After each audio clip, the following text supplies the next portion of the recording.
Hello, everyone, and welcome back to Trekyards. He is Commander Cockings. He's kind of Foley. And today we're going to talk about episode 6 of season 2 of Strange New Worlds, Lost in Translation. Otherwise known as the one before the Low Decks crossover episode. Yeah. I couldn't help thinking that the whole time, too. But that's okay, Stuart. Episode's all episodic. It's all its own thing. Stuart, what do you think of the Uhura/Kirk? It was overall very enjoyable. However, it does raise a few issues, namely Kirk meeting Pike, as well as Spock shaking Kirk's hand. Vulcans don't like to touch, that's why they don't shake hands. Although half human, maybe he's trying to be more human at this point. I don't know. Anyway, he's in a phase. Other than that, it was pretty good. Enjoyed the deuterium stuff. They make a point of saying deuterium is the fuel for Starship, which in fact it is, not dilithium. I love that. And yeah, so we get to see a dilithium refining station. We get to see the Enterprise scoops open up for the deuterium collection. I love that as well. Another Starfleet or a Starship function we'll see. Paleo was interesting in this one. He's my best student. I'm just saying that because he's dead. And giving number one a C. I mean, you always think of number one as like a straight A student. So I kind of love all the stuff that's going on there. Kirk showing up, the youngest first officer in the fleet, and his interactions with Sam were all very good. So yeah, I really enjoyed this one. It's not the best of the season, but it is quite an interesting one. And zombie Hammer. I mean, they kind of lied to us though. They're like, the actor's going to be back for season 2, but he's not going to play Hammer. He's playing another character. It's like, okay, sure. He's playing a gas cloud hallucination of Hammer. And that's kind of where I stand with it. How about you? I like the fact that they stole a shot of mine from First Frontier. No, I'm joking. It's a very similar shot of them Frontal Piers at the end that is almost beat for beat what I did in one shot, firing phasers. Because, you do enough Connie work, you kind of do that. So I saw a lot of mirroring. Small things, obviously. No, it was good. Better than trailer, made it look. Because I'm not the biggest fan of zombies for the sake of zombies, and this wasn't so good. I think, they worked really hard to cheat their way into Kirk meets Pike, to the point of it being a little bit comical, the line of cheating. But hey, it lets us tell stories now post this. We've now pushed past that moment, which means season 3, season 4, who knows, which is exciting. It just, they changed April more heavily than this technicality, so they do their own thing. That said, I appreciate the low budget this season because they forced to do bottle shows on nice enough sets with good characters having fun in small moments. I prefer that, right? I prefer that to what Discovery was doing, the big, bold, and somewhat forgettable stuff. So this actually it's fun to see them flex into, honestly, a more TOS episode, which is science problem. That is not what you think it is, and then it becomes this, and it's not villainous. It's save me, and it is nice, right? That's a very TOS theme, and I could see this being an almost identical TOS episode with a few minor tweaks, which is good. That's a good thing to say. I also appreciate that they did not fall in the trap of ever escalating Uhura hallucinations and go in that trope of what's real, what's not. They went to that one step before the line, and then except we have to have a real story, because I thought we were going to have the nacelle blow up be a hallucination, and then it just, whenever you have a big moment that gets undone, it does pull the power away from the moment. But luckily, we pull it back at a certain point and just let the story evolve in a different way, which was nice. A lot of character stuff, Lan and Priya, whatever her name is, all the characters did something, which is great. I've been very teeny bits, but it felt like a nice progressive everything. I've walked away thinking it wasn't amazing, although the twist at the end helped significantly. The alien twist, that really, really made it a lot better. It's pretty darn good, but it's missing a little bit of secret sauce. I'm not sure why or where. We got some backstory as well for, George Kirk Sr. being the youngest first officer of the Kelvin. Interesting. Yeah, that was a nice touch. And not dead yet, because they do not talk about it as past tense, which I was very keenly listening to. I think the brother relationship between Sam and Kirk is Sam and James. Got to clarify. George and Jim, Sam and James, Jimmy. Yeah, exactly. It was quite interesting. It was great to see Sam Kirk back. I really like his character. And, it's probably his best episode in terms of acting, because he got I think so. Just meat on those bones. Yeah. you got to see his lab with all the skeletons in it, and there was even a two-headed skeleton behind him at one point. Their interactions were really nice, and definitely makes you feel sadder knowing that Sam does die in TOS. Or sorry, George. Yeah, I mean, what did you think of that relationship between those two, and having that fleshed out a little bit here? No, it was a really interesting thing to see. They introduced one character, you can know this is where they're going to go, how they're going to address it. I was left wondering throughout all the sequences, were they going to mess it up in the sense of, like, this isn't about them, right? So they could have made it all about... But these characters are actually important in the grand universe of Star Trek, so I appreciated they gave those scenes. They were their own microcosms of scenes, because they understood, as the scriptwriters, this actually is important to everything. So, good for them, right? That was well handled. I was left wondering, by the end, though, who do I actually root for here? Because it's played off originally as James T is the dick, but there's something about the way that Sam ends this sequence that I took as him being overly, not necessarily emotionful, but there's something needy and reactionary. Like, James is just being.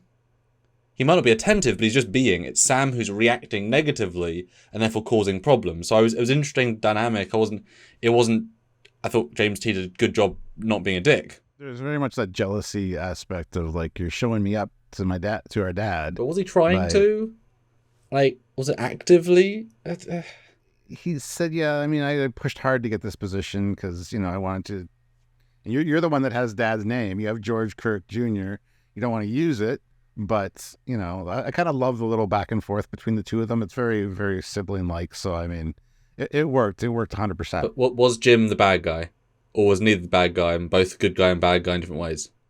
Well, see, I always layer what I know about James Kirk from all Star Trek. And he's not really the bad guy. He's an overachiever. He wants to be the best. And it's not to take anything away from, Sam Kirk. It's just for his own personal, fulfillment. And even later when he talks to La'an about how helping people is important. And my dad was not, we always followed him around, but we never really saw him. And she kind of says, and you're wondering why he's helping strangers and not spending time with his family. And so even their relationship, that little moment was kind of nice. Tying back to tomorrow. And even Kirk's like, you still owe me that drink. Because remember she said, I owe you a drink next time I see you, and I can tell you stories about Sam. So that was a nice moment as well. Although, how rude to not say anything. Imagine you said that to a lady, and they just keep their back turned to you and walk away. You're taking that as I guess not. Come on. You turn and say, you betcha. Like, I get... And that's a film thing, because we see her face. But no, I like the two Kirks, and I liked, at the end, although it doesn't make sense, don't know, but he does throw out, well, I'm the science officer on the flagship. It's like, it's not the flagship yet. I guess now it is, Stuart. There you go, the Enterprise is now the flagship. Which does make Pike the most important captain in Starfleet, because he's captain of the flagship. They kind of, again, established this as a different reality a little bit. They kind of said it almost in the Kelvin universe with the reference to George Kirk Sr., being the first officer of the Kelvin. So it is what it is. It's fine. But it's a good point. As he says, your little ship. I mean, come on, dude. It's Kirk, James T. It's a saucer with two curved pylons and two nacelles. There ain't much going on, mate. When he beams in, he's like, this is an impressive ship. Yeah, which means they can't redress the set to be his transporter room. Just saying. Same goddamn set. Just saying. Yeah, well, yeah. But I like the fact that, yes, you might be second in command of a mid-grade light cruiser at best. I'm a science specialist on the flagship. That is a more prestigious posting, if not more prestigious rank and responsibility. And obviously I did like the, compliment me for my posting, But, I'm assuming Sam's been there for a lot longer at this point anyway, so I guess it's not news to him, but... Yeah, that was... Is he the senior or chief xenobiologist, or is how many do you need? Or is he just one of the ones serving there? So that's the other thing. I mean, those titles like chief engineer, chief medical officer, those have a prestigious ring to them. I never got the sense that Sam was like the chief xenobiologist. I think he's just as xenobiologist that's on the Enterprise. But if there's only like 3 and they're all different Well, specialties, I mean, do you need a chief xenobiologist? I think you need more xenobiologists out in space, obviously, because it's studying new life forms all the time. He's clearly the pet, the animal guy, because everything's a skeleton for him. Yeah. Everything. He's a skeleton guy. But Yeah. I like those two. I like how much time they spent on their relationship because it was good. It was needed, and I'm excited to see him again. And it actually does lead me to believe more that George would say, "Hey, F this. I'm gonna go do really frontline research on this colony because there's more to life than doing what George did." Now that links in the other George, and because he had a wife and kid on that planet, go do what I want to do plus do the family stuff. I could see there being now a link in the the story, which I didn't have before. So good. Like how they also explain that he's the first officer of the Farragut, James Kirk. In a few months, anyway. But in a few. I was just going to get to that point. So he still has his old stripes on. He's got to train his replacement. So he's been told he's getting the promotion. He hasn't got the promotion yet. Now the one little thing that kind of bothered me was when Uhura called him James, because you never got that sense of familiarity anytime ever, really, until like the movie era. It was a little weird, but I understand in the situation. That's true. Should have called him at least once because super outranks. Yeah, Not even close. Well, I mean, that's obviously the problem. You can't, giant retcon them being this friendly. Now, that is not to say that... I mean, we always knew that her and Kirk liked each other in TOS. Clearly, there's a good chemistry, there's a good vibe. But it's obviously subordinate and superior. That said, if there's, if Kirk doesn't come into Enterprise for 6 more years, they haven't spoken in 6 years, okay, they'd want to venture together, does not make them deep friends. Means you got a connection, but, One of the first things I noticed, too, was Pike's new emblem, and I'm like, what is this? What's going on? Fleet captain already? And all of a sudden he's like, congratulations, you're a fleet captain. Fleet of a deuterium mining station, a Farragut, and the Enterprise. But it's only temporary. Well, you say that, but in that last CG shot, there's like 7 other starships around. There's a couple of 1 nacelles, a couple of 2 nacelles. There's like 7 or 8 ships. They just don't say. Oh, I didn't even notice that. Yeah. It's totally not what the dialogue says, but there's a whole fleet, an actual fleet. So I just want to point out too, the design of that thing is very similar to the station that was in Secret of Vulcan Fury trailers. So I wonder if that was also a deuterium mining thing that they used that design, because that's very interesting. And very similar to the Collector from Insurrection, also pulling in matter. Yeah. Talk about that later, I'm sure. Yeah, fleet captain. I mean, it's cheeky. It's not what TOS intended, and it means nothing in the episode at all. Now, if he keeps it for the rest of the season, then I believe it as being a nice thing, because then you get to show, especially if you get to the Gorn threat. But if it's this one-off, then it's a waste. It's clever, but it's a waste. Just saying. Yeah. I think he's going to be back to captain next week. Yeah, me too. So, I think Hemmer did it. It was great to see Hemmer back. I see a few new scenes with him. And the zombie makeup was fantastic for zombie Andorian. There's a cosplay for you. But yeah, it was great to see him back. I really miss Hemmer. And certainly the makeup swap at the end of the aliens was satisfying. Kind to them and normal and smiling. That was a really nice little moment. Because boy, what a ballsy thing of Pike to trust. No offense to her, obviously, but this thing is going to cause a lot of... Do you know how big that thing was? How many ships to build that would take? How many months or years to make? That's getting close to Earth space dock level. If you look at the end shot, like I say, the Farragut is like 1/100th of... Like, that's absolutely... As I say, that will fuel the next generation of exploration. You just blew it up. They probably just waste a 5 to 10 year project. Or 3 to 5 year, depending on... Wow. And she trusts him instantly. He trusts her instantly. Wow, that is trust in Uhura. Because, geez. Yeah, amazing.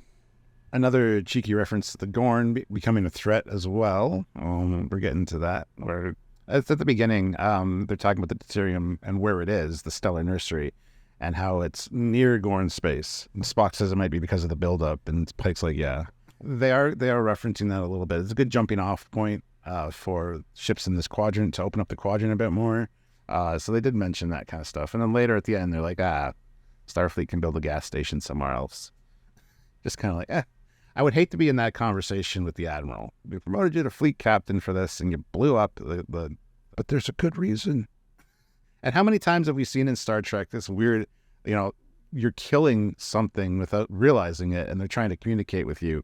I mean, it's a good Star Trek trope. So yeah, the classicness of it, the overusedness of it, adds to the oh yeah, I buy. Yeah, exactly. No, it was nice. It was simple. I mean, yeah, you definitely get like Voyager flashbacks and such. I don't know. Well, I guess they can't explain why they can't just turn it off because the guys sabotaged it. But then clearly, once you revealed the why, his sabotage makes sense. Everything is to do is just to stop it and sell. That actually works. That adds something. I don't know why he would sabotage it to not be turn offable. That seems illogical. I didn't get the sense that he sabotaged it to not be deactivated, because they do say it fired up 5 minutes ago. We can't turn it off. It's like, yeah, I know. I thought the same thing. I never got the hint that he sabotaged it to be so. I think Priya says he's damaged it more than we thought. Pelia. There you go. Damaged it more than we thought, which is obviously could just be a hand wave of that something went wrong, but there is something that implies that he did the damage. But of course, he's not in. Well, he wasn't injured. Well, yeah. I don't know. It would have been nice to turn it off and then life. But they had to leave it as like a and end of story. I kind of hoped though, because they explicitly say dump all our deuterium.